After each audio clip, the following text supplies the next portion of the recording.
आपल्या मुलाला शब्द बाहेर पडले शिवानी मंगळाचा आशीर्वाद. परत दुर्दैवी आहे हो, हा रागता दुर्दैवी आहे. होतं ते देऊन गेलं. ब्राह्मणचे माझी व्यथा ऐकायची, माझी व्यथा आहे ती वेगळ्याने आगळी आहे हो. मी घरात कथा असो अरे भयंकर भिकारी झालोय. कारण आम्हाला सत्ता नाही हो. एके दिवशी नारदीचं आगमन झालं. गणेश शाखा बळीपास केला. मला म्हणाले राजा तू नमस्कारा पात्र आशीर्वाद नाहीस. मी प्रश्न केला सांगा असा कोण नमस्कार नाही. ते म्हणाले हे राजा त्याला सांगता नाही त्यातून कुणी पाहुणे म्हणत गणे पाठ सांगितला शेवटात पाहून सांगितला देवाची आराधना करा सूर्यदेवाची त्यामुळे केली हो. पण दुर्दैव लक्षात काही सांगणे नाही. आमचं नशीब हे तुला तर फेर अडकलं आहे. त्याला कारण आहे काय राजा देवाने आश्रय दिला राजा तुला कलंक दूर होईल तुझ्या महाराणीला संतान होईल. घडलं त्याप्रमाणे माझ्या महाराणीला दिवस गेले. जवळ 5 ते 6 महिने उग्र महाराणी बसली पण काही कळ नाही. माझ्या मस्तकी पाप वाटतंय आणि एक दिवस ब्राह्मण सेठ काय केलं असेल महाराणी उग्र देवीचं झालं आणि ते म्हणजे मी निघून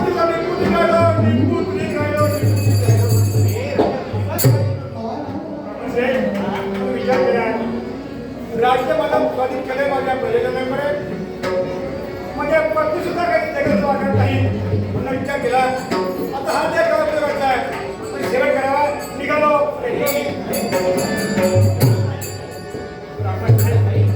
ब्राह्मण साहेब तो माझ्या नशिबाचे सगळं सापडत असताना म्हणताय ब्राह्मण साहेब हे वाक्य ब्रह्मांड असलं तरी माझ्या तुझे खरं नाही हो.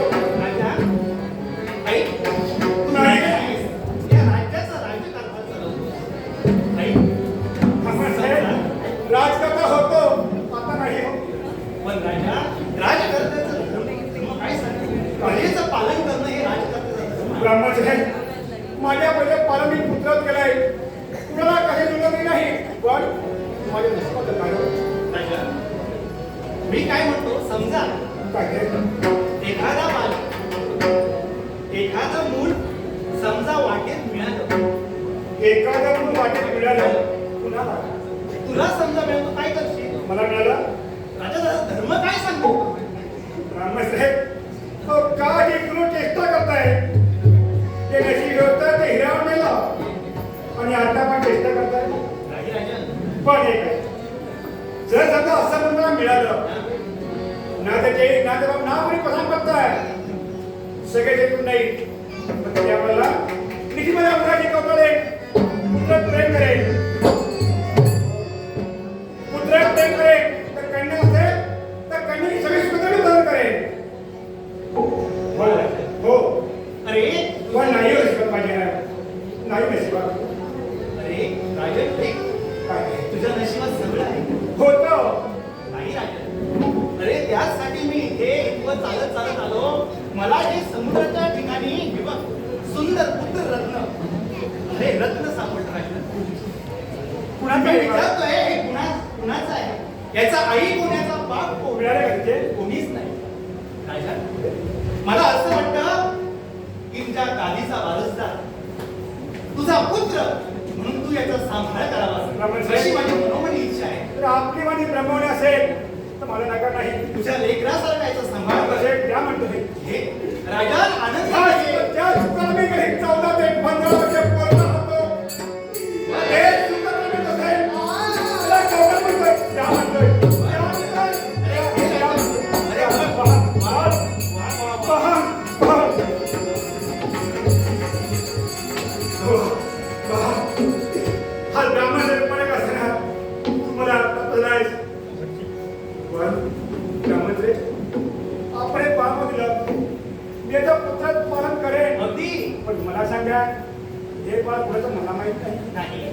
त्याचे माता तुम्हाला ज्ञात नाही. याचे माता कोण, पितृदेव कोण, मला सुद्धा माहिती नाही. मला सांगा, आपण ब्राह्मण एकदा तुझे मावा म्हणून गेलाय. ब्राह्मण सांगतील ती अमावस्या, राजकथा करेल ती पूर्व दिशा. ब्राह्मण साहेब, या उक्तीचा मी भोगता नाही. मी आपल्याला गुरु म्हणतोय, पण म्हणतोय हे बाळ तुम्ही असते. तुम्ही जात मारा नाही, धर्म मारा नाही, पंच मारा नाही. माझ्या पोटच्या मनाने सांभाळ करेल. अगदी राजन. पण मला सांगा, त्याचं नामकरण केलं पाहिजे. याचं नामकरण मी करतो. मी त्याच्यासाठी आम्ही- ब्राह्मण साहेब, आपण मला असाल शिवाय शिवराम घ्या. माझ्या मला नामकरण करा. राजन, राजन, मी म्हणतो ब्राह्मण साहेब, हो पहा पहा तरी आता राहणारा पहा हसतोय हसतोय. अरे बा सांगा सांगा नामकरण. राजन, मी म्हणतो हे बालक मला समुद्राच्या ठिकाणी सापडलं. हा, समुद्र म्हणजे सिंधू, आणि मला वाटतं या बालकाचं नामकरण सिंधू करावं. ब्राह्मण साहेब, तुला कसं वाटतं? आपल्या शब्दमेळ मी नाही. पुन्हा ते वाजते, पण हे बाळ माझं आहे. हे बाळ माझं आहे असा जाईल. महाराजांनी ताब्यात येईल आणि सांगेल रामाचे भेटले होते, नामाला सिंधू केलाय. सिंधू हात माझ्या आता कंडे राज करा पुढे असते. पण सिंधू, आता मला आठवलं सूर्यनारायण शब्द होते. राजा, माझे का सुंदर पुत्र होईल, तेलीची होईल, महापरायण होईल. बघ चल पुढे राजा जाईल आणि तुझ्यासाठी पुणे राजा करेल. ब्राह्मण अरे, साहेब, शुभ आणि मंगलदायी साजरे आहे. जा.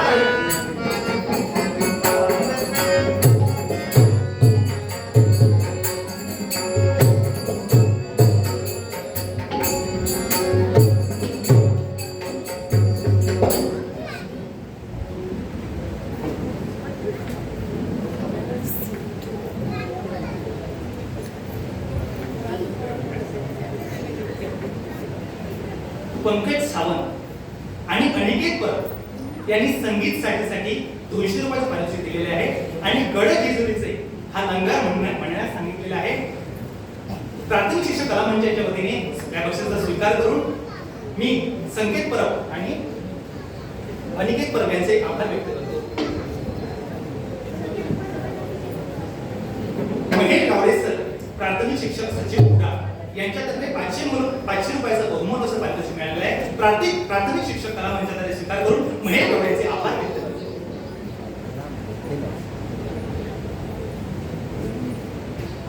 पंकज सावंत यांनी संगीत साठीसाठी 200 रुपयाचं बहुमोल असं पारितोषिक देऊन गौरव केल्याबद्दल त्यांचे आभार व्यक्त करतो. वारे राजन वा, मला तू ओळखलं नाहीस. या समुद्राला हे ब्राह्मण रूप घ्यावं लागलं. याचं कारण काय? याचं कारण काय? राजन चक्रपाणी त्यांनी शौनक ऋषींनी सांगितल्याप्रमाणे यज्ञ याग सुरू केला. परंतु एकदा राणी उग्राला स्वप्न दोष झाला आणि व्रताचरण चालू असताना हा स्वप्न दोष झाला. तो कोणता झाला तर सूर्यदेवाने येऊन अंगसंग दिला आणि त्यामुळे राणी उग्रा गर्भवती राहिली. हे कथन जेव्हा राणीने राजाला केलं म्हणजे चक्रपाणीला केलं, त्यावेळी चक्रपाणी राजा खुश झाला कारण त्याला पुत्ररत्न प्राप्त होणार होतं. आणि यामुळे काय झालं, ब्रह्मचर्य व्रताचं पालन झालं नाही, त्याचं नियमांचं उल्लंघन झालं. राणी उग्रा गर्भवती राहिली खरी, पण तिच्या त्या तेजामुळे, सूर्यदेवाच्या तेजामुळे तो गर्भ उग्र झाला आणि तो उग्र गर्भ तिला सहन होईना. तिच्या उदरात सहन होईना त्यावेळी तो माझ्या उदरात दिला, या समुद्राच्या ठिकाणी दिला आणि त्याचं पालन करता मी, त्याचं पालन करता मी म्हणजे समुद्र, त्याचं पालन करता मी. ज्याचा गर्भ होता, ज्याचं बाळ होतं, त्याच्या स्वाधीन केलं. ही सारी करणी कोणाची आहे तर त्या भगवंताची आहे. आणि भगवंत पुढे काय घडवतो हे पाहण्यासाठी या ब्राह्मण रूपी समुद्राला तिथपर्यंत जावं लागेल हे निश्चित. निघालं माझ्या स्वस्थानी.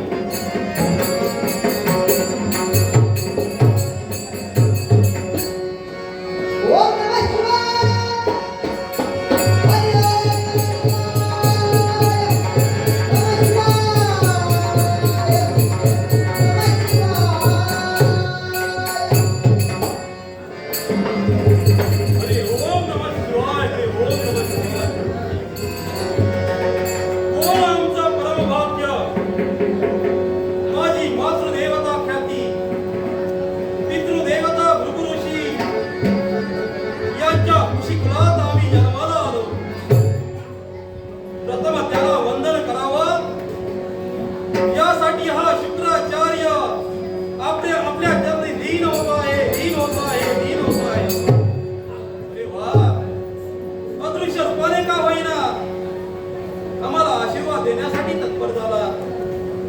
मनाच्या ठिकाणी समाधान वाटलं. आम्हाला कळू लागल्या दिनापासून ध्यानी मनी आम्ही एक स्वप्न उराशी बाळगलं. ते स्वप्न म्हणजे कोणतं असेल, देवांचा गुरुपद प्राप्त करावं यासाठी आम्ही अहोरात्र मेहनत घेतो आहोत. गुरुग्रही राहून आम्ही ज्ञान ग्रहण केलं, विविध कौशल्याचे अलंकार परिधान केले आणि तो गोड क्षण आमच्या जीवनी आला.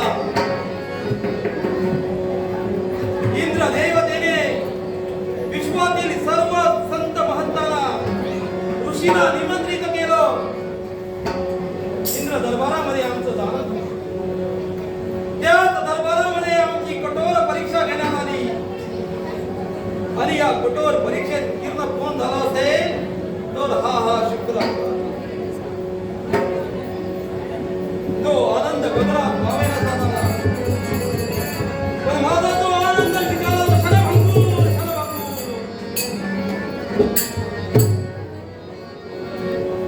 काय म्हणावं इंद्राच्या कपटी उक्तीला. क्षणाभर आमचं स्वप्न भंग पावलं. मित्र प्रेमापोटी इंद्राने आमच्याशी कपट केलं. बृहस्पतीचं नाव देवांचा गुरु म्हणून जाहीर केलं. हे नाव ऐकताच आमच्या हृदयात रागाने क्रोधिष्ठ झालो. शांत बसणारा हा शुक्राचार्य नव्हे. आम्ही ज्याला जाब विचारण्यासाठी तत्पर झालो, प्रश्नाचा भडीमार त्याच्या समोर केला. पण त्या इंद्रदेवतेने काय केलं माहित आहे.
श्यामाची नष्ट झाली.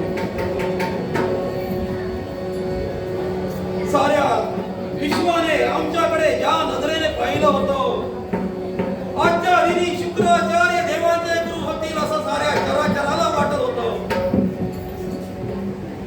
हे शरारात लोप पावलं.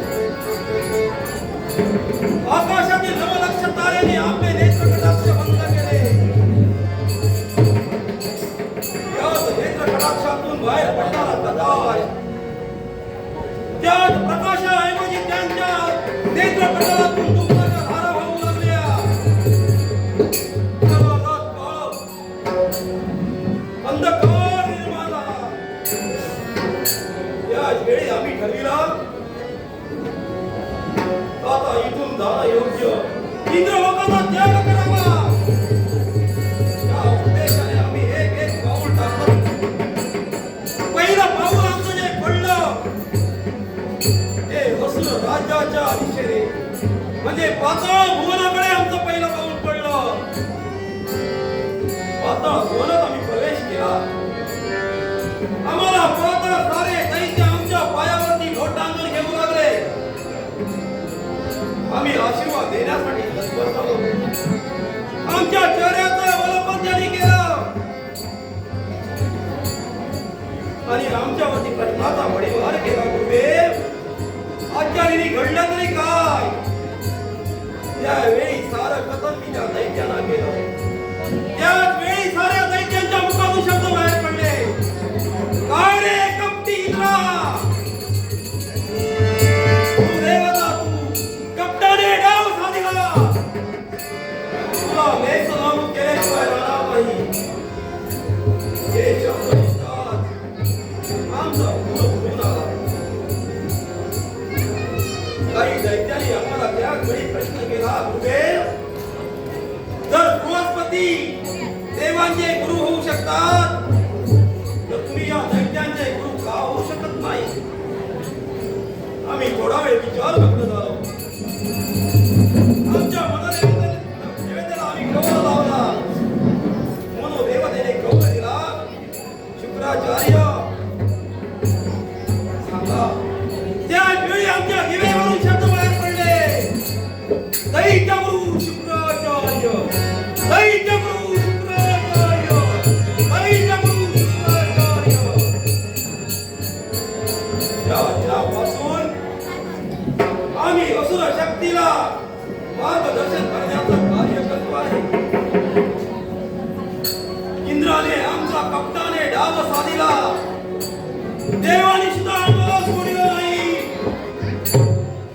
या काळ्या कपटी विष्णूने काय केलं माहीत आहे? आमचा एक डोळा लुप्त करण्यासाठी तो तत्पर झाला. आठवतो तो प्रसंग मला. माझा बळी, राजकर्ता राजा बळी एक अनिष्ट शिष्य म्हणून साऱ्या विश्वाला ज्ञात होतो. त्या बळीने त्रैलोक्यावरती आक्रमण केलं. आमच्या मार्गदर्शनाखाली जय प्राप्त केला आणि राहता राहिलेला अखेरचा यज्ञ, त्याच यज्ञाची सांगता करणार ही वार्ता ज्यावेळी त्या इंद्राला समजली, त्यावेळी इंद्राने पुन्हा कपट केलं. इंद्राने साऱ्या देवतांना एकत्रित केलं. साऱ्या देवतांनी महाविष्णूला पाचारण केलं आणि त्याच कपटी महाविष्णूने पटू वामन रूप धारण केलं आणि माझा शिष्य बळी याच्या यज्ञ मंडपामध्ये प्रकट झाला. याचकाप्रमाणे याचना करू लागला. आम्ही जाणिलो हा पटू वामन कोण आहे हे आम्ही जाणिलो. बळीकडे त्यांनी मागणी केली, मला 3 पावले जागा दे. बळी माझा उदार. बळीने शनार्दात होकार दिला.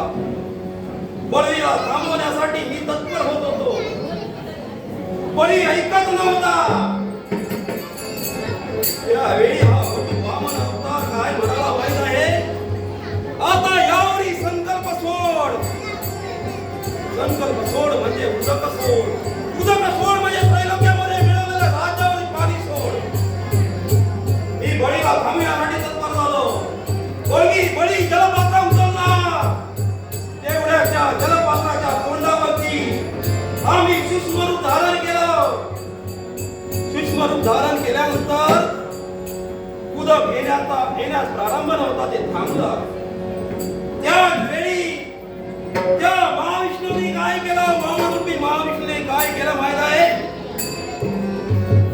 कुशगवताची काडी उचलली आणि त्या जलपात्राला छिद्र करण्याच्या उद्देशाने त्या काडीने छिद्र करण्यास पात्र ठरला.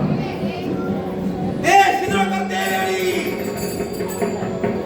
त्या कुशगवताच्या काडीने प्रहार झाला तो आमच्या नेत्रपटलावरती. त्या दिनापासून या शुक्राचार्याचा एक नेत्र रिकामी झाला आहे. देव हो, तुम्ही या शुक्राचार्याच्या बाबतीत कितीही कपट करा, माझी असुर शक्ती तुम्हाला सोडणार नाही. कित्येक असुर देवलोकी स्वाऱ्या करता आहे. कित्येक देवतांना पळो की पळो करून सोडता आहे. इंद्राला पळता वळी थोडे करता आहे. और कित्येक दैत्य माझे पृथ्वीच्या पायी तोडले जात आहे. काही दैत्यांनी मृत्यूच्या पायीतून बाहेर काढण्यासाठी तत्पर होत आहे. माझ्या जवळ असलेल्या संजीवनी मंत्राचा उपयोग करतो आहे. थोडा वेळ शांत राहावं. हे योग्य.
सुज्ञ प्रेक्षक हो, संकेत कुडव यांच्या कलागुणांचा गौरव करण्यासाठी मकरंद साळगावकर यांनी भरपूर असं पारितोषिक दिलेलं आहे. त्याचप्रमाणे ज्युनियर वाईज संघ साळगाव यांच्याकडून माझ्या कलागुणांचा गौरव करण्यासाठी प्रत्येकी 100 रुपयाचं पारितोषिक दिलेलं आहे. धन्यवाद.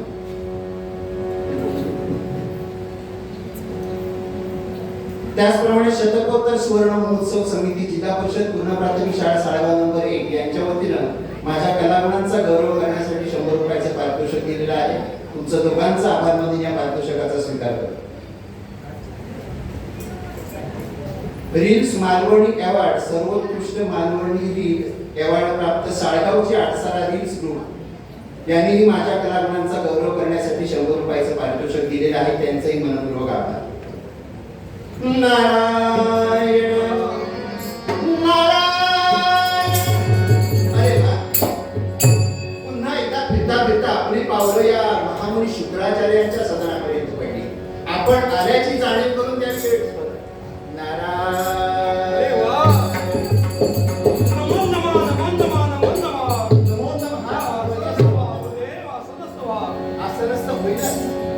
पण महामुनी, आज जर का आपल्या कायेकडे बघितलं असेल, आपल्या या औट हाताच्या देहाकडे बघितलं असेल तर नारायण नारायण.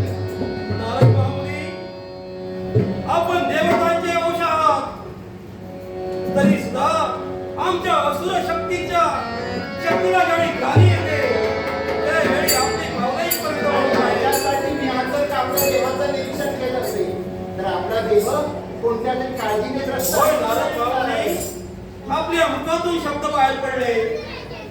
माझा चेहरा तुम्ही पाहिला, विचार मग्न दिसतो आहे. आणि याला कारण काय नारायण आपण जाणत आहात याला कारण ज्या पद्धतीने रसूल शक्तीला जय प्राप्त व्हावा यासाठी आम्ही प्रयत्नांची पराकाष्ठा करतो आहोत. परंतु तो जय प्राप्त होत नाही याच्या मुळाशी एक कारण आहे. नारद महामुनी कारण कथन करावं. याच्या मुळाशी असणारं कारण जर का मी तुला कथन केलं तर काय करा. आतापर्यंत असुराला मिळाला तो पराजय आणि या विजयाची प्राप्ती होण्यासाठी एक कारण आहे, एक पर्याय आहे नारायण. पर्याय आहे आणि तो कोणता सांगा सांगा नारद महामुनी सांगा. तुमचा एक परमशिष्य माझा परमशिष्य आपला एक परमशिष्य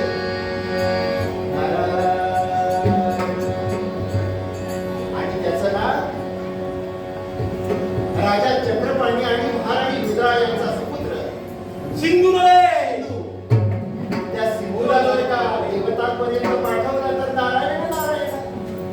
हो तो पराक्रमी आहे, पराक्रमी आहे, सूर्य देवतेचा वर्दी आहे, तो अजिंक्य आणि अमर आहे. देवतांना हरवण्यासाठी सिंधू शिवाय दुसरा कोणता पर्याय नाही. होय नारद महामुनी, मग आमच्या या असुर कार्यासाठी मी असा उचलत्या पावलाने सिंधू नरेशापर्यंत आहे मंगल हे बघा.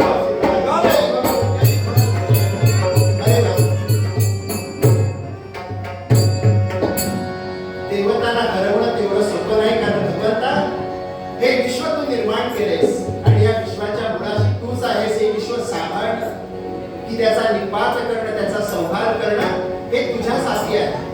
आणि तसं बघितलं तर हा पेर जनन मरणाचा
एवढंच नव्हे, या त्रिखंडात या सिंधू दैत्याच्या नावाचा उल्लेख अरे का होऊ नये, कारण आतापर्यंत स्वर्ग मृत्यू आणि पाताळ या त्रिखंडात या सिंधू दैत्यानं आपले पराक्रम गाजले, साऱ्याला भोगे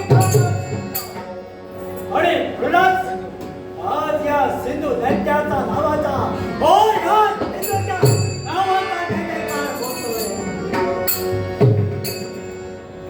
ज्या गंडकी नगरीच्या ठिकाणी छत्रपती महाराजांना एका सागराच्या किनारी जो बालत्व मिळाला, त्या सागराच्या किनाऱ्यावर सापडलेला तो पासून म्हणून सिंधू हे नाव ठेवले गेलं. पण या विश्वाच्या ठिकाणी मागून मिळत नसतो तो आत्मा आणि नाच केला. अर्थात या सिंधूला स्वतःचा दिवस प्राप्त केला. यासाठी काय केलं, स्वतःच्या पराक्रमावर त्या मृत्यू लोकावर आज सिंधू एवढ्यावर समाधान मानणारा मी नव्हतो. शेवटी त्या माता घोराच्या ठिकाणी त्या असुराला या सिंधूला केला. हे सारे दैत्य त्या सिंधूच्या नगरीला टाकले. या माता घोराचा सगळा हा सिंधू त्या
मनुष्य सिंधू नरेश याच्या गंडकी राज्यापर्यंत माझी पावले वळली. आपण आल्याची जाणीव करून द्यावी हे योग्य. ओम नमः शिवाय. ओम नमः शिवाय.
काय केला रे तू गुरुदेवासाठी? काय महाराज काय केला?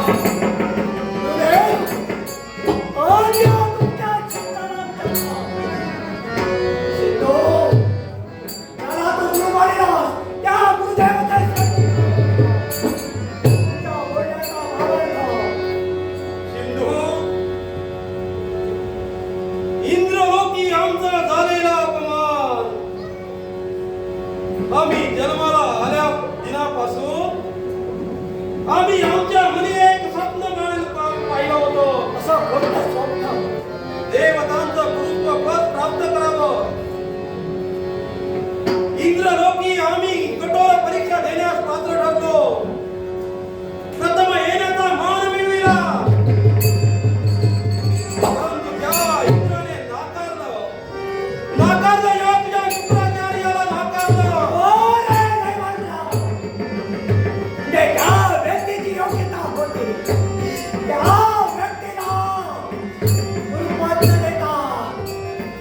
दुसऱ्या व्यक्तीला गुरुत्व पद दिलंय. आमच्याशी कपटाने डाव साधला. त्याचा परममित्र बृहस्पती याला देवांचा गुरु होण्याचा मान दिला. म्हणजे तुम्हाला लावलो त्या बृहस्पतीला त्या गुरुत्व पदाचा नाही. माझ्या गुरुदेवाचा झालेला अपमान. गुरुदेव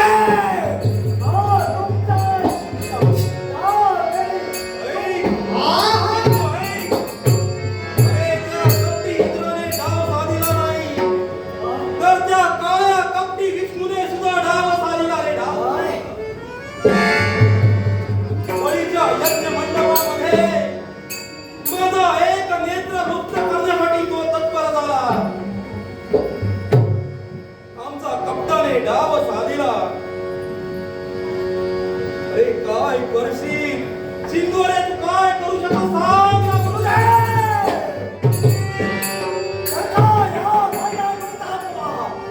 समस्त देव देवताने केला असेल.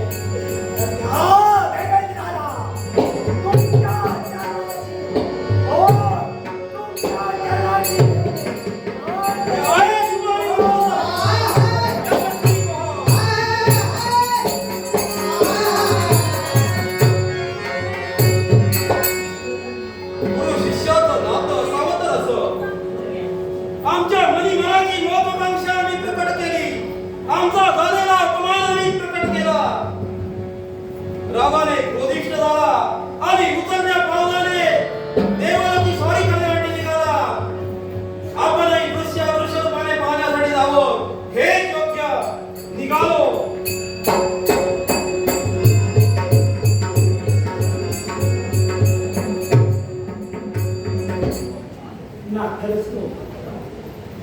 कैलासवासी सन्माननीय एस कुमार ज्यांनी खलनायकाची भूमिका अजरामर करून ठेवली, त्यांच्या स्मरणार्थ त्यांचे भाचे सन्माननीय मिलिंद नाईक यांनी माझ्या कलागुणांचा गौरव करण्याकरता हे लाख पारितोषिक दिले. कैलासवासी एस कुमार यांच्या आत्मराज्याला शांती लाभो अशी ईश्वरचरणी प्रार्थना करून आणि मिलिंद नाईक यांचे आभार मानून या बक्षिसाचा आनंद घेतो.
प्रशांत वातावरण एकाचा शुद्ध आणि पवित्र मिश्रण राजदरबार पाहिजे असेल मनाला खरंच आनंद वाटतो. गजानन लक्ष्मीचा वैभव आमच्या चरणी लोटांगण घेते. 40 हात वर आमच्या समोर आहे. एका थोर अशा ब्राह्मणात आमचा जन्म झाला. त्या दिनापासून मातृदेवतेची इच्छा त्या दिनापासून मी पाहतोय. याला कारण मातृदेवतेने प्रयोग पूजले मातृदेवतेची, द्वितीय पूजले पितृदेवतेची, तृतीय पूजले गुरुदेवतेची आणि याला कारण मातेने मला जन्म दिला. संस्कार घडले, गुरुदेवतेने भक्ती मार्ग दाखविला आणि तोच भक्ती मार्गाने माझ्या जीवनात आचरणात आणला. माता पित्याचा मंदिर आशीर्वाद घेऊ यशोकीर्तीचा मार्ग उज्ज्वल करण्याकडे म्हणून मी माझ्या जीवनात तत्पर झालो. आठवण झाली मातृदेवतेची इच्छा. बाबा सुरेश आणि आपली ख्याती कीर्ती जगात ख्यात झाली पाहिजे म्हटलास. क्षत्रियांची सांगता केली. काशी क्षत्रिच्या पुण्यवंतांची सांगता केली. सौम्या सारखा महान मैत्रिया माझ्या हातून पार पाडला. त्याच वेळी सत्यम शिवम सुंदरम ब्रह्मा विष्णू महेश सत्व रजतम या त्रैदेवता माझ्यावर प्रसन्न झाल्या आणि हे अमरावतीच्या गडगंज साम्राज्य माझ्या स्वामी केलं आणि या राजगतीवर मी विराजमान झालो.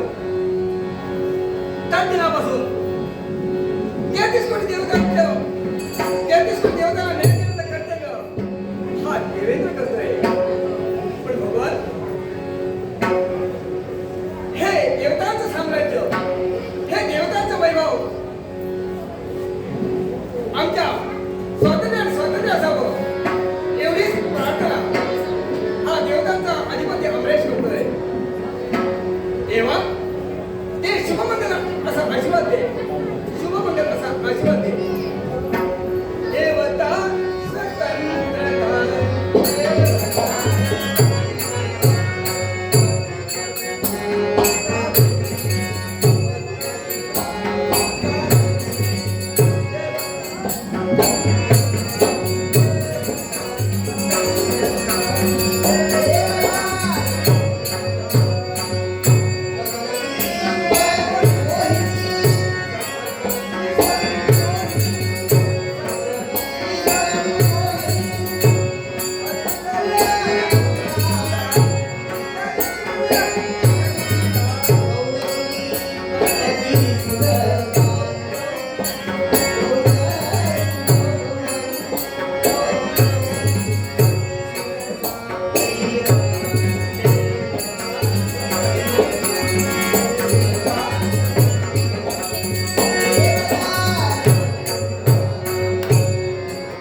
अशांत या वेगवेगळ्या वेळेचा आवाज आज माझ्या दरबारी नाट्यरसिक हो संजना आवळेगावकर.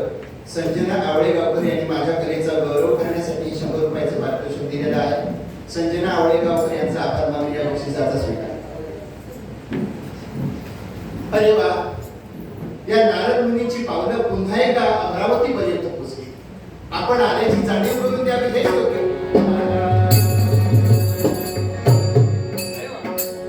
नारायण नावाची लंकारी कोण नारदमुनी तुम्ही असे उभे का साधू संत येती घरा रोजी दिवाळी दसरा नारदमुनी आपण या अतिथी आश्रमात फिरायला पाहतो. अरे वा, या आश्रमामध्ये विराजमान झाल्यानंतर आज या अमरावतीचं गणगंज वैभव पाहिल्यानंतर मनाला फार समाधान वाटलं. हो तुझ्या मनातल्या सर्व सदिच्छा पूर्ण होतील असा आशीर्वादही आहे तुझा. आल्यावर कसा देव दरबार कसा सुशोभित दिसतो बघ. आणि तरीही तुझ्या मनातल्या सगळ्या सदिच्छा पूर्ण होतील असा माझा तुला आशीर्वाद आहे. परंतु आमच्या मनातल्या इच्छा कोण पूर्ण करणार? नारायण नारायण. इच्छा अशी कोणती इच्छा तुमची माझी एक इच्छा आहे आणि ती पूर्ण होईल का? तुम्ही इच्छा व्यक्त करावी आणि आम्ही ती पूर्ण करावी.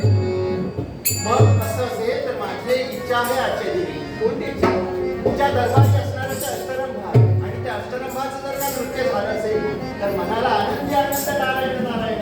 नारदमुनी आपल्याला माहित आहे दर 6 महिन्यांनी शर्मासनाचा दरबार भरला जातो आणि देवतांच्या समाधानासाठी देवतांचं मनोरंजन करण्यासाठी अष्टरंभाचं नृत्य गंधर्वाचं गायन केलं जातं हे आपल्याला माहित आहे. आणि तरीही पण आपल्या मनात जर इच्छा आज षण्मासाचा दरबार नसला तरीही नृत्य व्हावं अशी आमची इच्छा आहे. अशी नारायण तुमची नारायण. इच्छा होती आणि आम्ही ती पूर्ण केली हा तुमच्या शंकराला योगच व्हावं लागेल.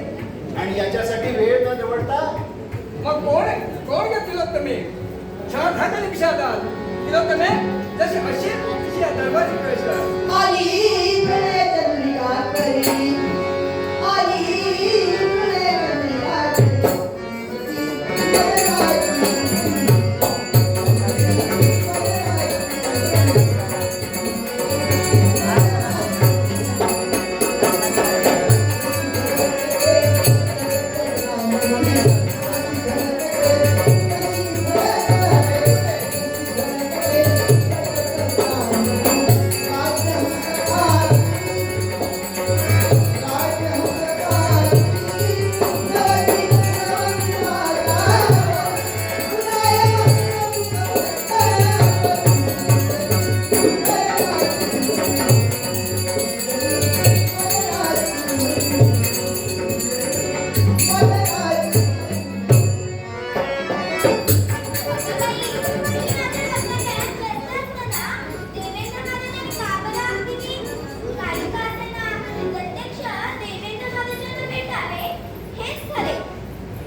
आपल्या मनातल्या सर्व सदिच्छा परिपूर्ण होतील असा आशीर्वाद.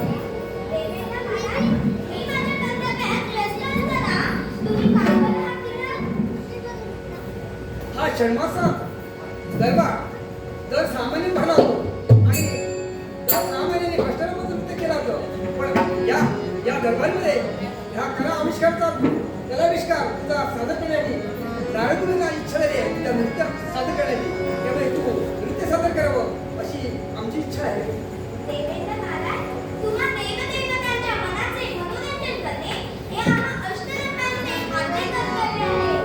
मग वेळ मिळवतो कशाला हो जाऊ नृत्य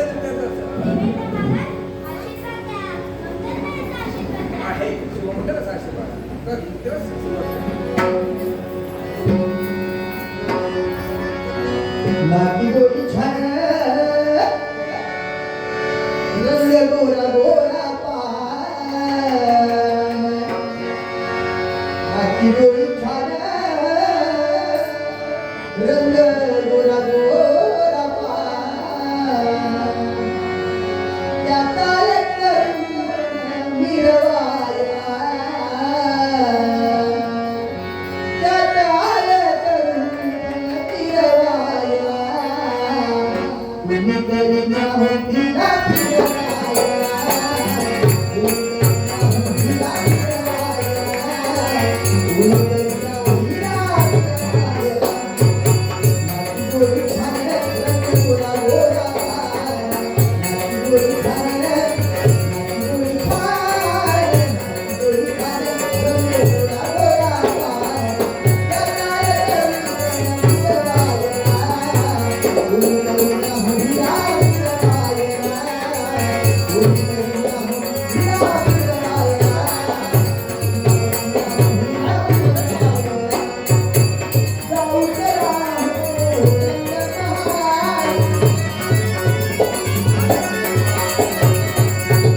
झालं आपलं मन समाधान. आणि याच्यासाठी वेळ न दवडता तिलोत्तमे आपल्या स्वप्नाने निघून जावं ही आमची आज्ञा आहे.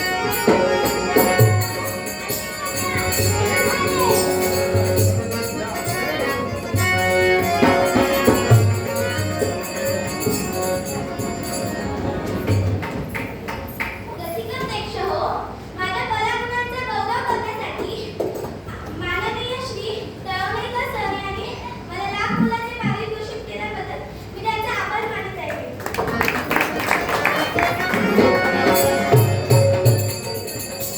पण याच्यापुढे काय होईल याची जबाबदारी देवेंद्र महाराज आमच्यावर. आणि हो आणि सुंदर असा नृत्य प्रकार या ठिकाणी साकारला.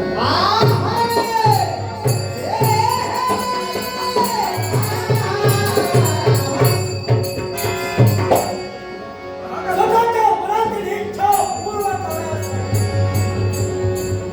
नगरीचा त्याग करून अमरावतीपर्यंत माझी पावलं पडली. नाट्यरसिको, दशावतारातील पकवाजवादक हेमंत थोरबोले यांनी माझ्या कलागुणांचा गौरव करण्याकरता हे लाख मुलाचं पारितोषिक दिले. त्यांचे आणि तुमचे आभार मानून या बक्षिसाचा आनंद स्वीकारला. होय, ज्या अर्थी या अमरावतीत माझे पावलं पडले त्या अर्थी आपण आल्याची जाणीव देवेंद्राला व्हायला हवी. कोण रे देवेंद्रा? देवेंद्र अशी एकेरी नावाची हाक.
बाळभूषण ऐक, काय ते घोड्याचा अलंकार आहे त्याची चपळता, घोड्याचा अलंकार आहे त्याची चपळता, नक्कीच सांगतोय.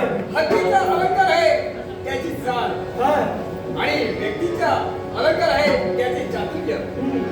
आणि त्या चातुर्याच्या जोरावर या देवेंद्राने क्षत्रियांचा सांगता करून हे सारा देवतांनी संतुष्ट होऊन हे राजपद मला भाग केलंय. आणि ते पद तू यासाठी इथे या ठिकाणी आहे. हे काही सोपं नाही आहे. काय महाराज?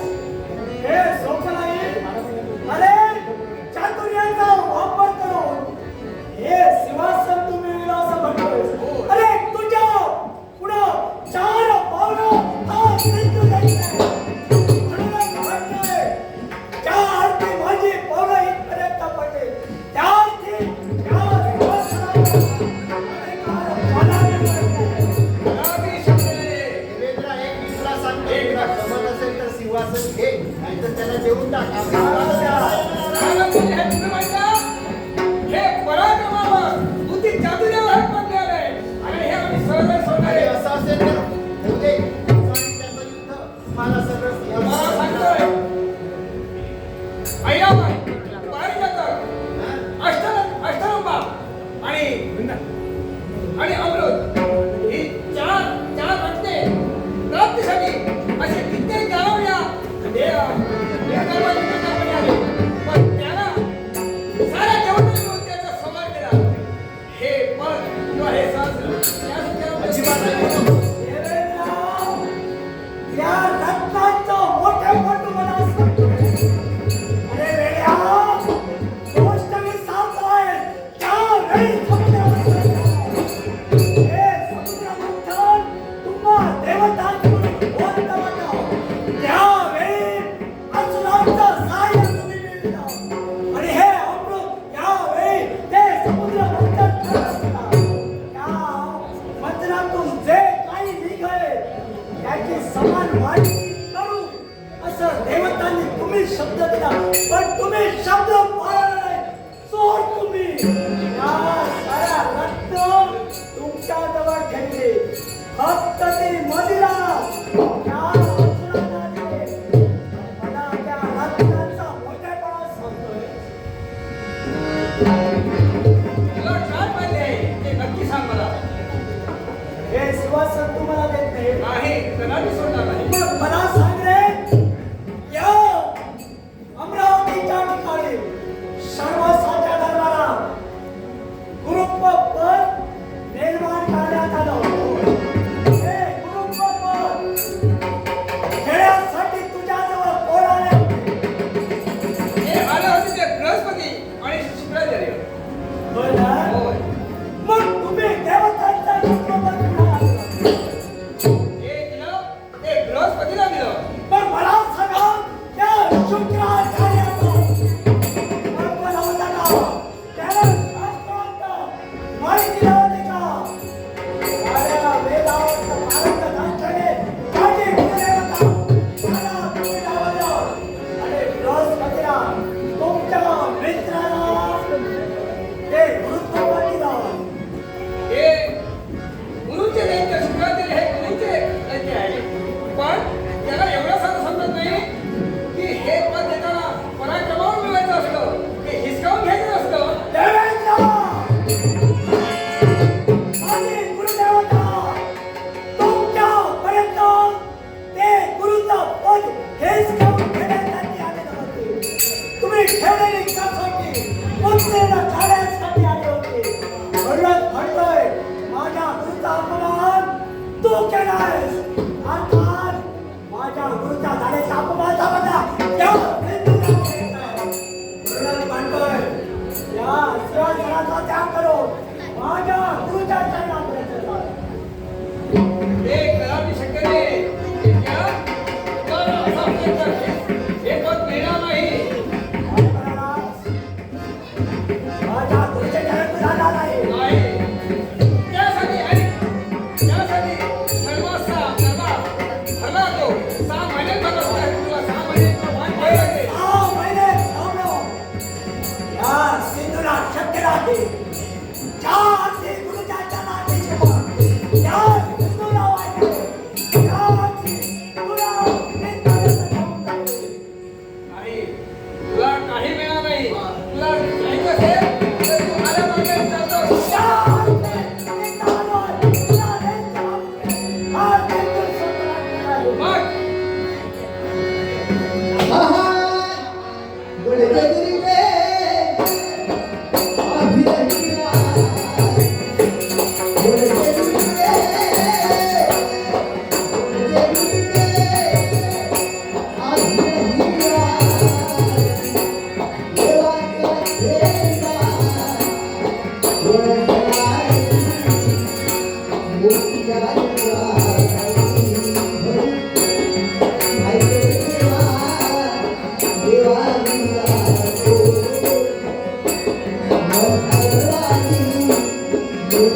मला फसविलास पण नाही तुला सोडणार माझ्या तुझ्या मुलाचा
माझे सारे भक्तगण ओम नमः शिवाय म्हणत आहे शुभान मंत्राचा शब्द आहे. ओंकारापासून ध्वनीपासून माया आणि मायेपासून त्रिगुण रज सत्व आणि तम म्हणजे ब्रह्मा विष्णू आणि महेश. ब्रह्माने ही सृष्टी निर्माण केली आणि पालन पोषण करण्याचं काम वैकुंठीचा नारायण करतोय आणि हा भोलेनाथ हा जीवन लक्ष हाती घेऊन संवाद करण्याचं काम करतोय. कोणी मला अर्धनारी नटेश्वर म्हणतात तर कोणी मला नीलकंठ म्हणतात. असाच एकदा इंद्रदेवा दरबार बनला होता. सर्व देव देवता आपल्या स्थानी विराजमान झाल्या होत्या. पुण्यात दुर्वास मुनींचं आगमन झालं. आल्या आल्या इंद्रदेवाने त्यांचा यथोचित स्वागत सत्कार केला. खुश होऊन दुर्वास मुनींनी आपल्या गळ्यातील पुष्पमाला इंद्राच्या स्वाधीन केली.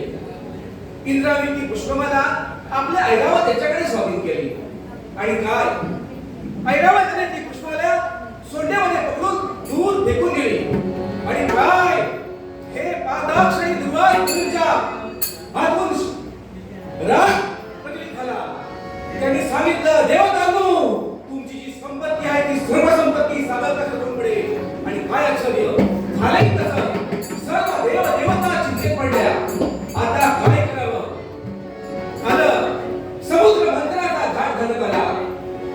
मेरू पर्वताची नवी आणि वासुकी सर्पाची दोरी करून देव आणि दानवांनी समुद्र मंथनाला सुरुवात केली. आणि बाहेर घडलं ते काय? हलाल विषाचा कुंभ. त्या कुंभातील एक जरी थेंब या पृथ्वीवर पडला असता तर सारी पृथ्वी नष्ट झाली असती. सारे देव चिंतित पडले. तेव्हा या भोलेनाथानं कोणताही विचार न करता त्या कुंभाचा तो कुंभ आपल्या कंठाखाली उतरवला. आणि काय ते विष कधी उतरतात आमच्या देवाला. आग झाली आमच्या देवाची. आम्ही धरतीवर कोसळलो. आणि काय आम्ही घड्याळाला रडू लागलो. तेवढ्यात नारद मुनींच्या मुखातून बाहेर पडले शब्द, राम नामाचे शब्द. आमच्या कानी येतात आणि आमच्या मुखातून राम नाम निघतात. आमचा देह शांत झाला. आणि त्या दिनापासून ज्या वेळी आम्ही कैलास पर्वतावर येतो तेव्हा राम नामाचे गंगा असतं. राम राम दास दास श्री राम, राम राम दास स्वामी आत्मा राम. ब्रह्मदेव आणि इंद्रदेव माझ्या आश्रयाला आलेले आहेत. त्यांना आश्रय देणं हे माझं कर्तव्य आहे. आपण या ठिकाणी कोणी ध्यान धरा. ओम नमः शिवाय. ओम नमः शिवाय. नमः शिवाय. शिवाय. ओम नमः शिवाय.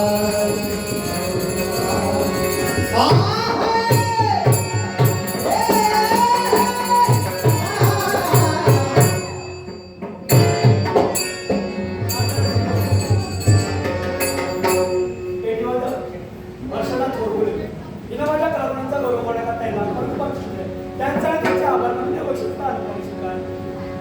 होय देवेंद्राचा पाठलाग केला. सत्य लोकांपर्यंत त्यांचा चाल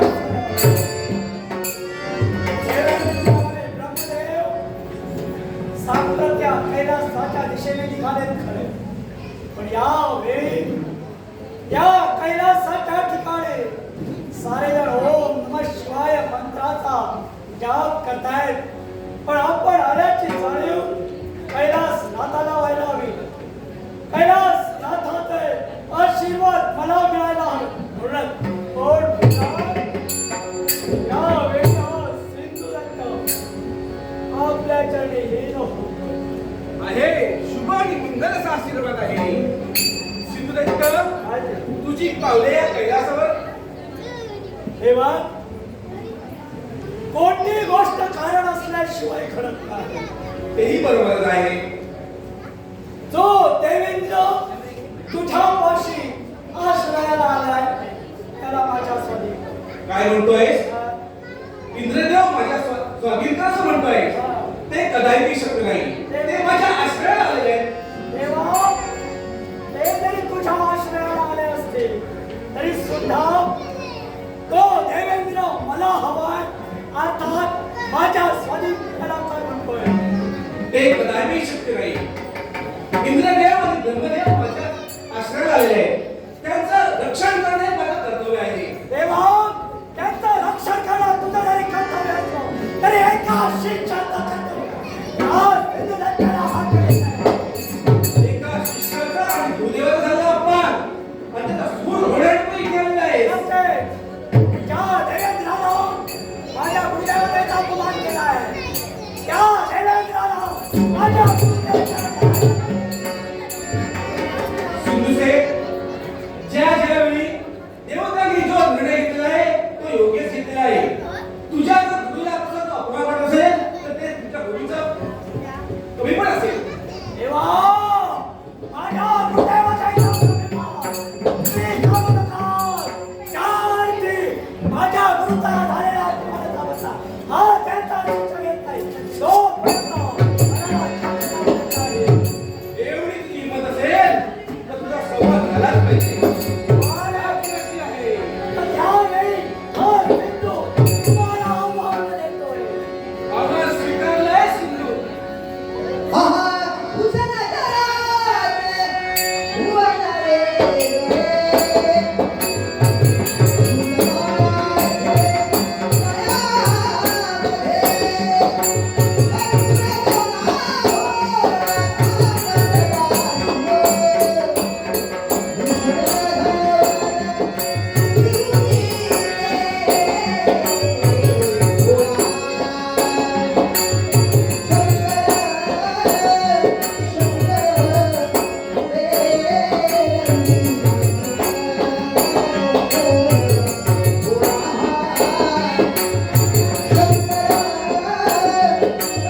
अरे वा, या वैकुंठ शांती धामाच्या ठिकाणी आमचं आगमन होतंय.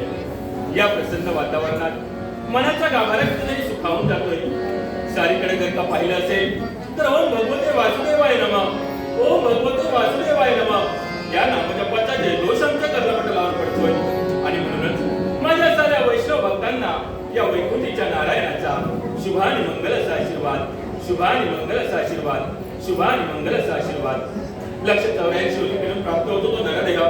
आणि हे जीवन जर का सार्थकी लावायचं असेल, 3.5 हा जन्म मरणाचा फेरा चुकवून चतुर्भुज मोक्ष प्राप्ती करायची असेल तर त्याला एकच मार्ग, आणि तो म्हणजे भक्ती मार्ग. भक्तीविना ज्ञान नाही, ज्ञानाविना मुक्ती नाही. म्हणून श्रवणम कीर्तनम विष्णू स्मरणम पाद सेवनम अर्चनम वंदनम दास्तम सौख्यम आत्मनिवेदनम असे भक्तीचे नववीन मार्ग सांगितले आहेत. भक्तीचा महिमा अगाध आहे. परमेश्वर हा पाहायचा नाही, ऐकायचा नाही, तर तो अनुभवायचा असतो. म्हणूनच एका मात्रेने भक्त हेच परमेश्वरापेक्षा श्रेष्ठ ठरतात. आमच्या कित्येक भक्तांना त्यांच्या अपेक्षा पूर्ण करण्यासाठी कसोटीचे कडे पार करावेच लागले. परंतु आमच्या कित्येक भक्तांसाठी आम्ही केवळ दर्शनच नव्हे तर नानाविध अवतारही धारण केले. व्याघ्राचे आचरण, गजेंद्राची विद्वत्ता, विदुराची जात, कृष्णेचे रूप, सुदामाची श्रीमंती आणि काय किती, परंतु आम्ही हे कधीच पाहिले नाही. आम्ही पाहिली ती भक्तांची निष्ठा आणि भक्तीचा भाव.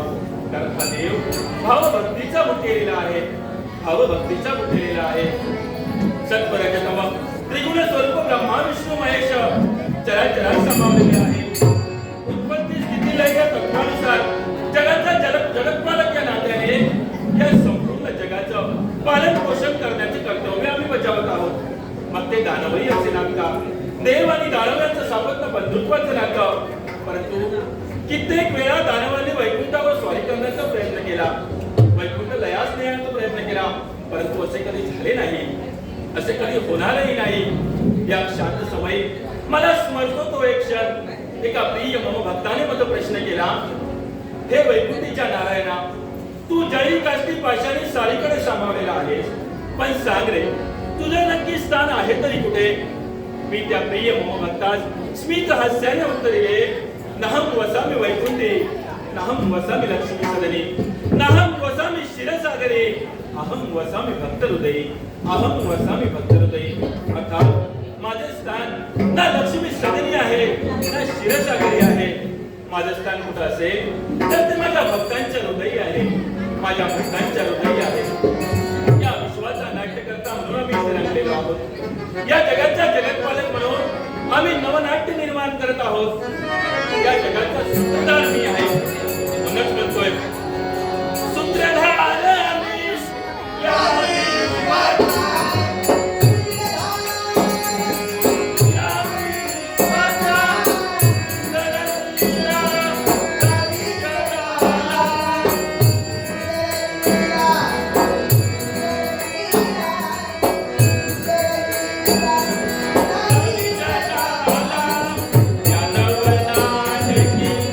Thank you.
शिंदुराईकर यांनी आमच्या कलेचा गौरव करण्यासाठी हे बहुमूल्य पारितोषिक दिले. शिक्षण कला मंच कुडाळ यांच्या वतीने या पुरस्काराचा स्वीकार करतो. तसेच सर्व नाट्यरसिक प्रेक्षकांना एक खुशखबर आहे. 5 मे 2026 रोजी रामेश्वर दशावतार नाट्य मंडळ उमरस यांचा दणदणीत असा नाट्यप्रयोग जिल्हा परिषद पूर्ण प्राथमिक शाळा आकेरी उमरस या शाळेच्या मैदानावर होतोय. तरी आपण सर्वांनी या नाट्य प्रयोगाचा आस्वाद घ्यावा. अरे या शांत समयेत आम्ही काय हा प्रकार आहे?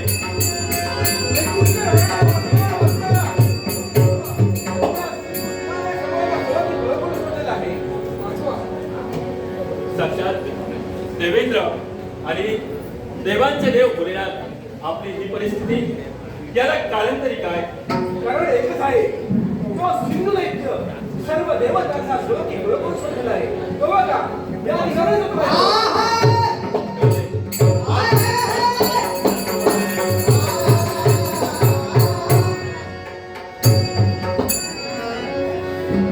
वारे देवतो,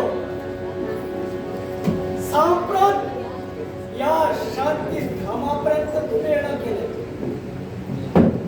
पण जाऊन जाणार कुठं? तुमचा पाठलाग करत हा सिंधू इथपर्यंत हे शांती धाम. मग यावेळी वैकुंठनाथाला आपण आल्याची जाणीव व्हायला कोण वैकुंठनाथ? सिंधू दैत्य या ठिकाणी तुमचं आगमन झालंय. नक्कीच आणि कारण त्याला एकच, तुझ्या सानिध्यात देवेंद्र येऊन लपलाय, त्याला माझ्या स्वाधीन कर. आणि त्याला कारण याला कारण एकच, ज्या देवेंद्रानं माझ्या गुरुचा अपमान केला त्या देवेंद्राला गुरुच्या चरणावर मला घालायचंय. हे बघ सिंधू दैत्य, काय ते? आम्ही या जगाचे पालन करते आहोत, नक्की पोषण करते आहोत. ज्या ज्या समयी आमच्यापाशी एखादा फूल पात पाणी पक्षी कोणी आलं असेल तर त्याला योग्य त्या प्रकारचं रक्षण देण्याचे कर्तव्य आम्ही आजपर्यंत करत आलोय. तद्वतः आज देवेंद्र असो तर साक्षात भोलेनाथ असो हे आमच्याकडे आश्रयस्थानी आलेले आहेत. त्यामुळे त्यांचं पालन पोषण करणं, त्यांचं रक्षण करणं हे आम्ही आमचं कर्तव्य मानतोय. देवा, तू जसं तुझं कर्तव्य मानतोय, तद्वत हा सिंधू दैत्य स्वतःच्या कर्तव्याला प्रथम स्थान देतोय. आणि ते कोणतं असेल तर माझ्या गुरुचा झालेला अपमान. त्या अपमानाचा परिणाम मला घ्यायचा आहे. निश्चित तुझ्या गुरुचा झालेला अपमान तुझ्या स्थानी बरोबर आहे, परंतु या क्षणी या विश्वाचा पालन करता म्हणून आम्ही मस्तकी धारण केला हा किरीट मुकुट, आमच्या गळी असलेली ही कंठी माळ, या परीने ज्या ज्या जबाबदाऱ्या आम्हाला सोपवल्या गेल्या आहेत त्या पूर्णत्वास नेत असताना आम्ही या जगाचा पालन करता म्हणून आमचं कर्तव्य पार पाडणार आहोत. देवा, मला सांग रे, या विश्वाच्या ठिकाणी या देवतांचा महिमा कोणी वाढविला? अर्थात भक्तांनी वाढविला. होय ना? मग त्याच तुझा भक्त कोण असेल तर तो भक्त प्रल्हाद होय. त्या प्रल्हादाचा पुत्र विरोचन आणि त्या विरोचनाचा पुत्र बळी होय. मग त्या बळीच्या बाबतीत तू वागलास ते योग्य होतं का? सिंधू दैत्य, हा? हा परमेश्वर जे जे प्रसंग त्याच्या समोर आलेले आहेत त्या प्रसंगाला तोंड देत असताना प्रत्येक वेळी योग्य अशा प्रकारचा निर्णय त्याला घ्यावा लागलेला आहे. वारे. अर्थात याला एक कारण आहे, कारण पृथ्वी मातेला मी दिलेलं आश्वासन. वा. कारण ज्या ज्या वेळी या जगामध्ये पाप आणि पुण्य ह्याच्यामध्ये पापाचा घडा भरलेला दिसेल त्या वेळी या न त्या कारणाने कोणता ना कोणता अवतार घेऊन मला त्या पापाचा घडा फोडावा लागलेला आहे. आणि म्हणूनच त्या बळीराजाच्या बाबतीतही तसं घडलं असेल. वारे देवा, म्हणजे पाप करताय ते भक्त दैत्य होय. पण तुम्ही देव काय पुण्य करतात का रे? मग मला सांग, ज्यावेळी समुद्र मंथनाचा घाट घातला गेला, त्या समुद्रात जी रत्न पेरली गेली होती ती बाहेर काढण्यासाठी त्या समुद्राचं मंथन करण्यासाठी होतं. हे मंथन तुम्हा देवतांना शक्य नव्हतं. त्यावेळी असुरांचं सहाय्य तुम्ही घेतलं त्या बळीला तू जाऊन भेटलास, देवतांच्या वतीनं तू जाऊन भेटलास आणि सागर मंथन करण्यासाठी मेरू पर्वताची रवी केली गेली, वासुदेवाची दोरी केली गेली, शेवटीच्या बाजूने राहिले ते हे भ्याड देव होय आणि त्या वासुकीच्या मुखाजवळ राहिले ते असुर होय. अर्थात तोही माझ्या नवनाट्याचा खेळ समजतो. कारण या जगामध्ये असुर असू दे किंवा देव असू दे, जो जो भक्तिमार्गाने आलेला आहे, माझ्यापाशी ज्याने आश्रय घेतला आहे, त्याला योग्य ते न्याय देण्याचं मी कर्तव्य प्रत्येक वेळी केलेलं आहे. तुलाही माझं सांगणं आहे, तुलाही माझं सांगणं आहे. शब्द वाचू नकोस.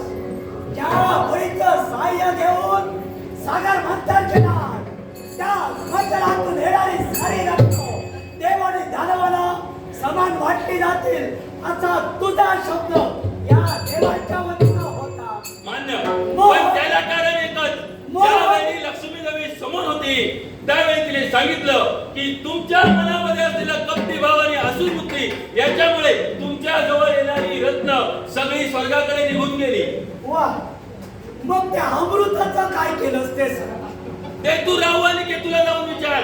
आमच्या भक्तीमध्ये ते येऊन बसले होते. म्हणजे पालन करता म्हणून तू संबोधतोय आणि ज्या वेळी अमृत पानाचा प्रश्न निर्माण झाला त्यावेळी स्त्री रूप धारण करून त्या ठिकाणी अमृत वाटत होतास, त्यावेळी तुला शरम आली नाही का रे? त्याला कारण आहे, त्याला कारण आहे. नाही तर तुम्ही असून सगळे बळावला असता. वा, मला देवत्व टिकवायचं आहे, मला भक्तिमार्ग टिकवायचा आहे आणि त्या बरोबरच पाप आणि पुण्य याचा घडा मला निश्चित एका स्वरूपावर नेऊन ठेवायचा आहे. पापाचा घडा वाढून चालणार नाही, कारण मी दिलेलं वचन माझ्या पृथ्वीमातेला ते जपण्यासाठी जे जे नवनाट्य मला करावं लागलेलं आहे ते प्रत्येक वेळी मी घडून आणलेलं आहे. आता ते तुम्हाला समजलं नसलं तुमच्यावर राहिलं. तुमच्या पापाचा घडा जर मी इथं वाचायला जर सुरुवात तर वेळ पूर्ण नाही. पण या वेळी या देवतेला माझ्या स्वाधीन तुला करावंच लागेल. ते कदापि शक्य नाही. मी तुला अजून एकदा संधी देतोय. मी या जगाचा पालन करता आहे. माझ्यापाशी ये, माझा भक्तिमार्ग स्वीकार, तुझं कल्याण होईल. वारे देवा, संधी कुणी एखाद्या झाड लावलं सापडत तुझ्या समोर वाटत तो पराक्रमी सिंधू यावेळी या महाराजांच्या देवतेला आव्हान देण्यासाठी होते. पण एवढी जर तुला रुमक असेल आणि या जगतीचं पालन करता सोबत करायचं असेल तर ऐक. गरजेला नाघाला परधारी तलवार,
शुभम भवतु.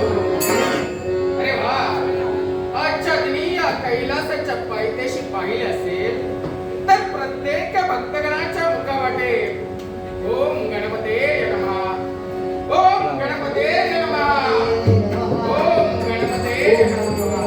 त्या एकाच जयघोषाचा अभ्यास, जयघोषाचा जयघोष होत आहे. माझ्या प्रिय भक्तगणांनो, या विघ्नहर्त्या गणेशाचा आपणास मंगलमय आशीर्वाद आहे. देवता या भक्ताच्या कसोटी घेतात आणि त्यामध्ये भक्त जर उत्तराही ठरला असेल तर त्या भक्ताला दर्शन देऊन त्याच्या मनातील मनीच्छा पूर्ण करतात. माझ्या मनी हे विश्व निर्माण करण्याची इच्छा निर्माण झाली आणि त्यातूनच ध्वनीपासून मायेपासून रज, सत्व आणि तम या तीन गुणांची निर्मिती अर्थात ब्रह्मा, विष्णू आणि महेश.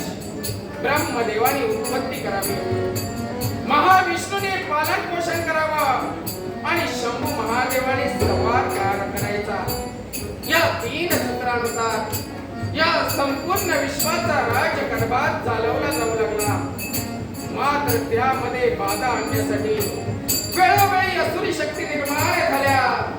मात्र ज्यावेळी दैवी तत्वामध्ये बाधा आणण्यासाठी या असुरी शक्ती निर्माण झाल्या त्यावेळी या गणेशाने त्यांच्याशी दोन हात करून या असुरी शक्तींचा नायनाट केला. माझा जन्म का आणि कशासाठी झाला? मेरू पर्वताच्या ठिकाणी एकदा माझे पिताजी महादेव गण आणि ऋषीमुनी समवेत ध्यान धारणा करत असताना माझी माता पार्वती त्यांना म्हणाली, शंभू महादेवा, अखिल विश्वामध्ये सर्वात श्रेष्ठ देव तुम्ही आहात, म्हणून तुम्हाला महादेव या संज्ञेने ओळखलं जातं. असं असताना आपण कोणत्या देवतेची भक्ती करत आहात? त्यावेळी माझे पिताजी शंभू महादेव यांच्या मुखावाटे शब्द बाहेर पडले, प्रिये, हा या विश्वाचा निर्माता जो परमात्मा म्हणून ओळखला जातो, ज्याने हे विश्व निर्माण केलं आहे, त्या गणेशाची भक्ती मी एकनिष्ठतेने करतो आहे.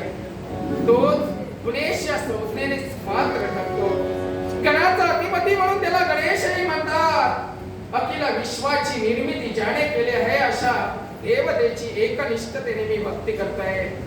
त्यावर माझी माता पार्वती म्हणाली, महादेवा, जर अखिल विश्वाची निर्मिती करणाऱ्या देवाची तुम्ही भक्ती करत असाल तर त्या देवतेचं दर्शन मला हवं आहे. शंभू महादेव म्हणाले, प्रिय, का नाही? यासाठी तुला एकच करावं लागेल. मेरू पर्वताच्या ठिकाणी जाऊन सलग 12 वर्षे एकाक्षर मंत्राचा जप करावा लागेल. मग निश्चितच तुला त्या विघ्नहर्त्या गणेशाचं दर्शन होईल. माझ्या मातेने क्षणाचाही विलंब न करता मेरू पर्वताच्या ठिकाणी जाऊन सलग 12 वर्षे एकाक्षर मंत्राचा जप केला आणि त्या जपाशी प्रसन्न होऊन मी माझ्या मातेला दर्शन दिलं. त्यावेळी माझी माता पार्वती धन्य झाली आणि मला म्हणाली, देवा, माझे एकच मागणं आहे. कोणतं? देवा, तू माझा पुत्र म्हणून माझ्या पोटी जन्म घ्यावा. त्यावेळी मी तथास्तु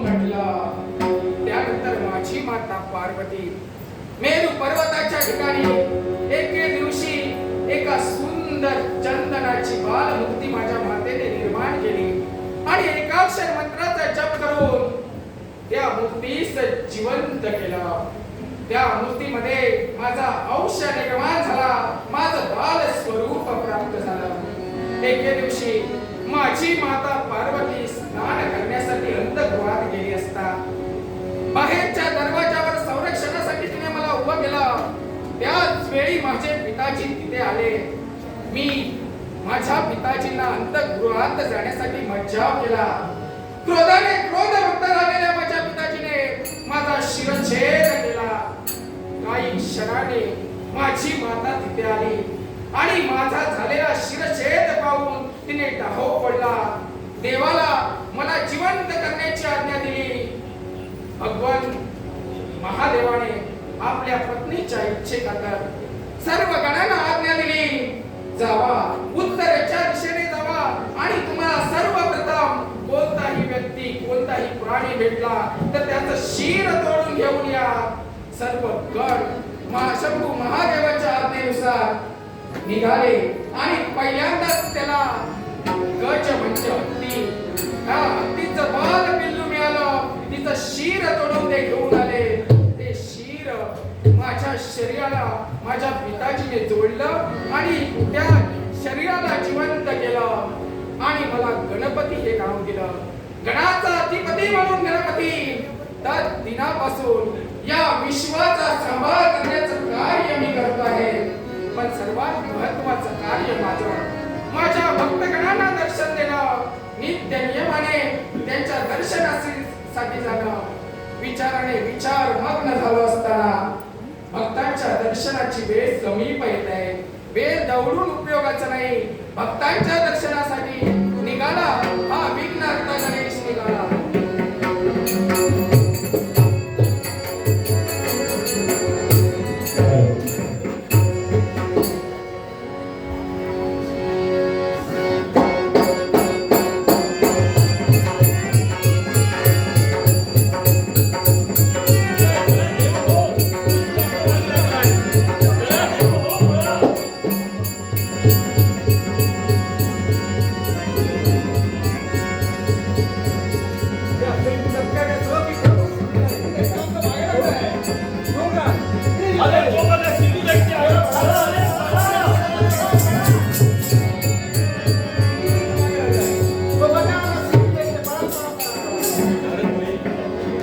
अरे एवढे पळताय सगळे देव आणि याला कारण तरी काय? नारायण नारायण.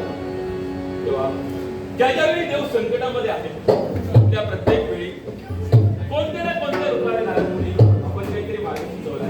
यावेळी सिंधू दैत्याने सर्वांना सळोकी पळ करून सोडलाय आणि याच्यासाठी एक मार्ग आहे. परंतु मला अगोदर सांगा, सिंधू दैत्या कोणाचा वरती आहे? नारायण नारायण. आणि याच्यासाठी सिंधू दैत्याला मारण्यासाठी आता एकच उपाय आहे. जेव्हा जेव्हा आपल्यावर संकट येतात तेव्हा जेव्हा आपण ज्याचा धावा करतो तो उपाय नारायण नारायण. आणि तो म्हणजे जेव्हा जेव्हा देवतांवर संकट येतात तेव्हा एकच धावून येतो तो विघ्नहर्ता. त्या विघ्नहर्त्याचं जर का स्मरण केलं, त्या विघ्नहर्त्याची याचना केली तर सिंधू दैत्याचा वध निश्चित आहे. आणि याच्यासाठी हा सिंधू दैत्य तसा मरणारा नव्हे, कारण सिंधू दैत्य हा वरती आहे आणि त्याला मारण्यासाठी एक उपाय. आणि तो उपाय म्हणजे फार मोठा उपाय आहे. ऐका, वरमद्रोही वरमद्रोही आकाशवाणी ऐका. वरमद्रोही वरमद्रोही वरमद्रोही. देव हो, सिंधू दैत्याचा वध करणे कठीण आहे, कारण सूर्य देवतेने त्याला अमृतपान दिले आहे. त्याच्या उदरात अमृत आहे. तोपर्यंत त्याला ते गण गंधर्व यक्ष किन्नर मनुष्य पशु पक्षी अथवा नाग या कोणापासूनही दिवसा व रात्री उषःकाळी व सायंकाळी मृत्यू संभवणार नाही. त्यामुळे तुम्ही सर्व देवतांनी जो आदी आहे, जो अनंत आहे, त्या गणेशाची आराधना करावी, त्या गणपती गजाननाची आराधना करावी. आणि याच्यासाठी वेळ न दवडता त्या गजाननाची आराधना करूया. ठीक आहे. तू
आहे. सर्व देवतांना या श्री गणेशाचा मंगलमय आशीर्वाद आहे. पण देव हो, मला आश्चर्य वाटतंय, तुम्ही स्वर्गलोक सोडून या गंडकी नगरीत देवा गणपती गजानना, तशाच प्रकारचं संकट येऊन ठोकलेलं आहे आणि त्यासाठी तुझा या ठिकाणी धावा केलेला आहे. आणि हे संकट कोणतं असेल तर त्या सिंधू दैत्याचा वध करण्याची जबाबदारी देवा फक्त तुझ्यावर आहे आणि म्हणून त्या विघ्नहर्त्या गजाननाची आराधना केली. नारद मुनी, मी जाणतो आहे, या विश्वामध्ये सिंधू दैत्य नावाचा राक्षस माजलेला आहे. काळजी करू नका, तो देवतांचा वरती आहे. असू दे, मात्र त्याचा घात हा माझ्या परशुपासून आहे. तुम्ही काळजी करू नका, येऊ दे कोणत्याही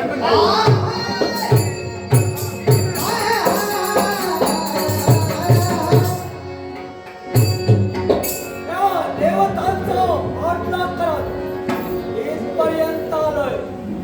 होय, त्या स्थानाचं मी निरीक्षण करतोय. कुछ देवता सिंधू दैत्या वा साक्षात विघ्नहर्ता या देवाच्या रक्षणाला यालाही तसंच कारण आहे. अरे सिंधू दैत्य, तू म्हणजे कोणी सामान्य नव्हे, जाणतोय मी. तू देवतांचा वरती आहे. हा. देवतांचं वरदान तुला प्राप्त झालेलं आहे. म्हणूनच म्हणतोय, ज्यानं माझ्या गुरुचा अपमान केलाय त्या देवेंद्राला माझ्या स्वाधीन करा. सिंधू दैत्य, मान आणि अपमान याच्याकडे न जाता तुला प्राप्त असणाऱ्या शक्तीचा वापर जर चांगल्या रीतीने केला असतील तर या विश्वात तू श्रेष्ठ पदाला जाशील. देवा, मग या विश्वाच्या ठिकाणी गुरुचा सन्मान कमी आहे का? गुरुचं महत्व या विश्वात सदोदित श्रेष्ठ आहे. मग त्याच गुरुच्या अपमानाचा म्हणला सिंधू दैत्य घेतोय.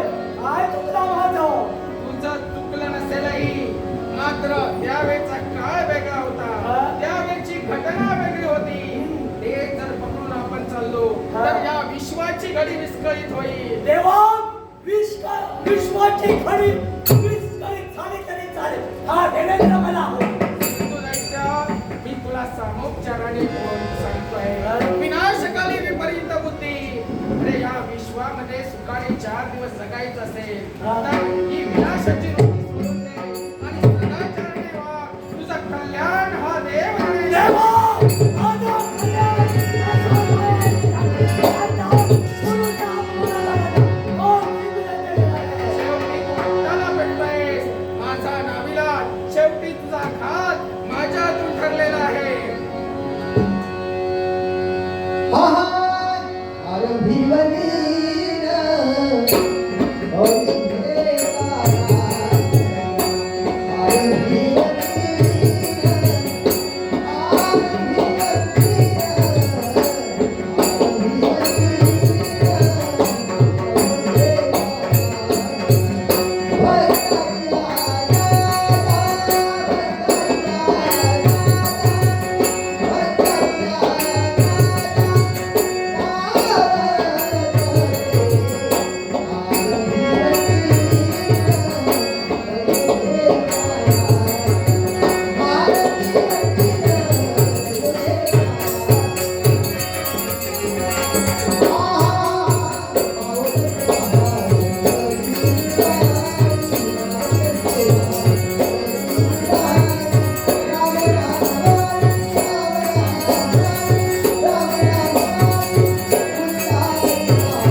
या सिंधुदैत्याचा वध झाला आणि याचं कारण काय असेल तर या क्षेत्राचं महत्वही तेवढंच आहे. नारद मुनी, यावेळी देवस्थानावर संकट निर्माण झालं होतं.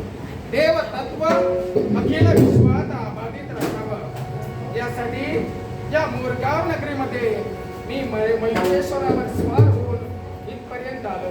सिंधू दैत्याचा वध केला, त्यामुळे या मोरगाव नगरीला आणि म्हणून यासाठी या मोरगाव नगरीमध्ये साक्षात मयुरेश्वरावर बसून गजानना विघ्नहर्त्या तू या ठिकाणी आलास आणि याच्यासाठी मोरगावचा मयुरेश म्हणून याच्यामध्ये तुझी ख्याती कीर्ती वाढेल आणि या दृष्टीनं सिंधू दैत्याचा वध या ठिकाणी झालेला आहे. देवतांवरचं अरिष्ट ते पण केलेलं आहे आणि याच्यासाठी देवा गजानना तू या ठिकाणी प्रसन्न झाला आणि आम्हाला कृतकृतार्थ केला आणि याच्यासाठी आपण गजाननाचं स्मरण करूया. मोरगावचा मयुरेश म्हणून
ओके मस्त. राव बघा सगळे